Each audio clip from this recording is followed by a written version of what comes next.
Good morning, Dodge Eagles. It's Miss Williams, one of your school counselors.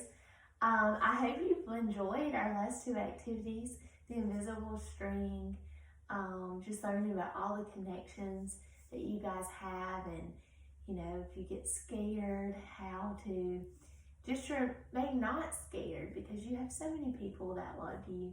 And then our second lesson about bully beans and just how to deal with the people that are mean to you and trying to understand why they're mean to you and just having empathy for those bullies and putting ourselves in their situations and remember that we don't know what happened before they came to school that day. And then also what to do if you have a bully and not being just tell a counselor or tell your teacher or tell your parents. Your parents love to talk to you. They want to hear from you. Today we're going to be learning about our attitude and how to keep a good attitude and a good mindset, because sometimes that's really hard. I know it's hard for you because it's hard for me sometimes. It's hard for Mr. Sullivan. It's hard for your parents, hard for your teachers. Sometimes we just have a bad day, and that's completely okay. But we just have to remember to reel that attitude back in when we do have those bad days. So the day the Crayons quit, this is such a good story. I love it so much, and I hate that I'm in my house having to read this to you, but I love it so much and I love you so much. I wanted to make sure you got to hear it. So, the day that Crayons quit.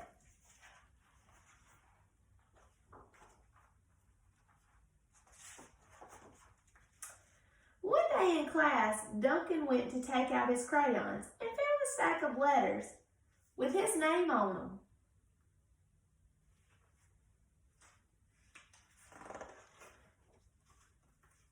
Hey Duncan, it's me, Red Crayon. We need to talk. You make me work harder than any of your other crayons. All year long I wear myself out, coloring fire engines, apples, strawberries, and everything else that's red. I work even harder on holidays. I have to color all the Santas at Christmas, all the hearts on Valentine's Day. I need a rest. Your overworked friend, Red Crayon. You ever thought about that? What if our crayons could write us letters? What would they say to us? Dear Duncan, all right, listen. I love that I'm your favorite crayon for grapes, dragons, and wizards hats, but it makes me crazy that so much of my gorgeous color goes outside the lines. If you don't start coloring inside the lines soon, I'm going to completely lose it. Your very neat friend, Purple Crayon. I understand purple. I get a little crazy when things get messy, too.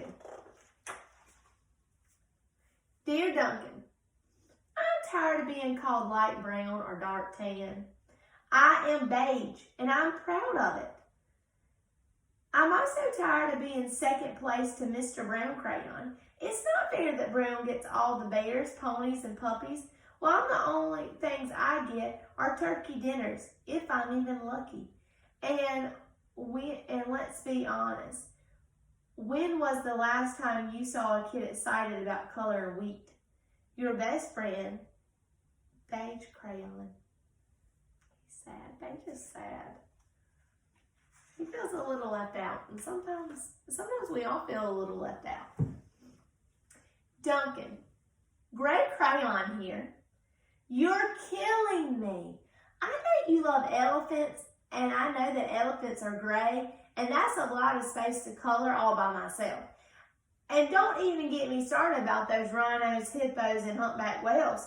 You know how tired I am after handling one of those big things all by myself?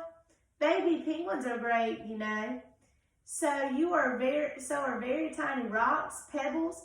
How about one of those once in a while to give me a break? Your very tired friend, Gray Crayon. Gray is feeling very overwhelmed. He is tired. He's just been worked way too much. Dear Duncan, you color with me, but why? Most of the time, I'm the same color as the page you are using me on, white. If I didn't have a black outline, you wouldn't even know I was there. I'm not even in the rainbow. I'm only used to color snow or to fill in the space between other things. And it leaves me feeling, well, empty. We need your empty friend, white crayon.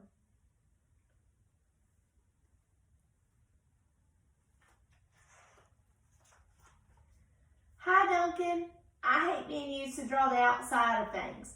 Things that are colored in by other colors, all of which think they're brighter than me. It's not fair when you use me to draw nice beach balls and fill me in with colors of the ball all the time. All the other crayons, how about a black beach ball sometimes? Is that too much to ask? Your black crayon. Black and white are kind of feeling the same, like feeling a little left out. And sometimes we feel like that when our friends leave us out, or our teachers or our parents. We feel left out sometimes. Dear Duncan, as green crayon, I'm writing for 2 reasons. One, to say I like my workloads of crocodiles, trees, dinosaurs, and frogs. I have no problem and wish to continue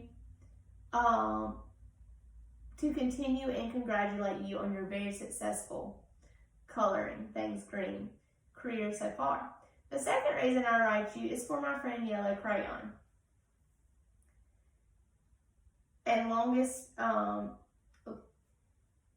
Yellow Crayon and Orange Crayon, who are no longer speaking to each other. Both crayons feel they should be the color of the sun.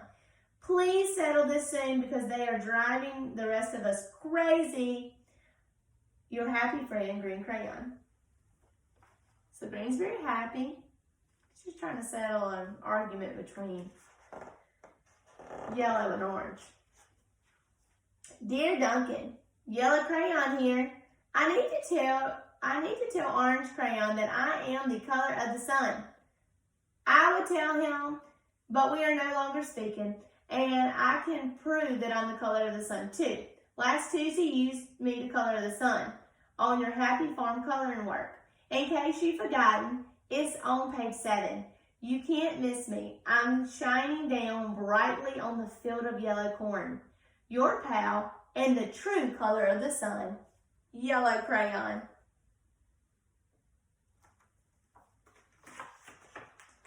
Dear Duncan, I see Yellow Crayon already. Dear Duncan, I see Yellow Crayon already talked to you, the big whiner. Always, could you please tell Mr. Tattletale that he is not the color of the sun? I would, but we're no longer speaking. We both know that I'm clearly the color of the sun because on Thursday you used me both to color the sun on both the Monkey Island and the Meet the Zookeeper pages in your Day at the Zoo coloring book. Aren't you glad I'm here? Ha, your pal and the real color of the sun, Orange Crayon.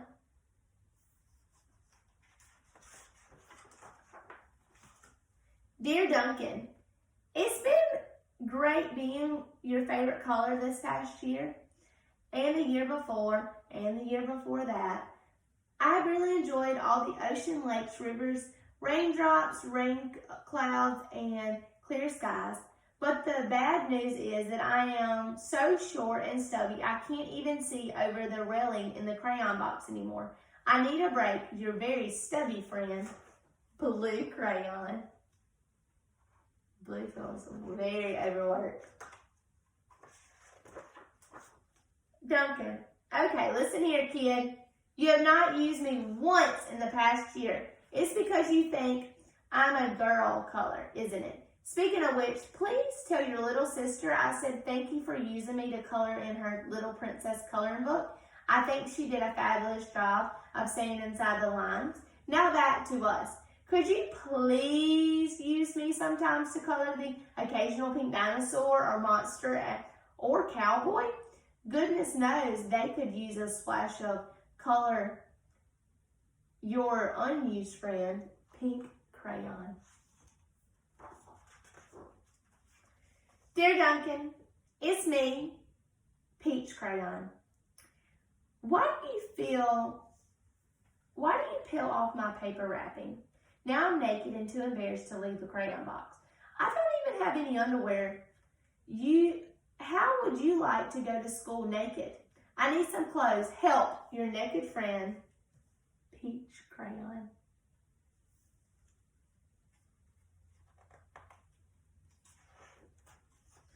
Well, poor Duncan just wanted to color, and of course he wanted his crayons to be happy.